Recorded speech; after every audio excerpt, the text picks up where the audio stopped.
దేవుడు నీ ప్రతి అవసరం తీరుస్తున్నాడు, తన మహిమతో నింపుతున్నాడు.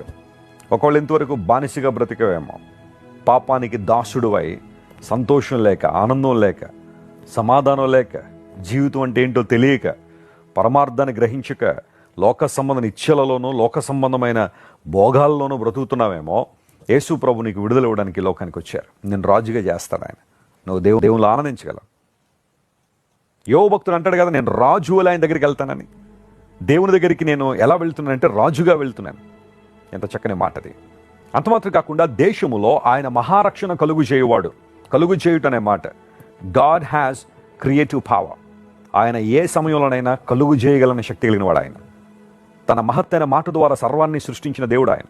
వెలుగు కలుగును గాక అనగానే వెలుగు కలిగిందని లేఖనాలు సెలవిచ్చాయి. ఇంకా కాంప్రమైజ్ లేదు. ఆయన మాట వెల్లడొకటి తోడనే అద్భుతాలు జరిగాయి. సృష్టి అంతా కూడా ఎగ్జిస్టెన్స్లోకి వచ్చింది. ఆ పవర్ ఎంత గొప్పదో ఆలోచించేయండి.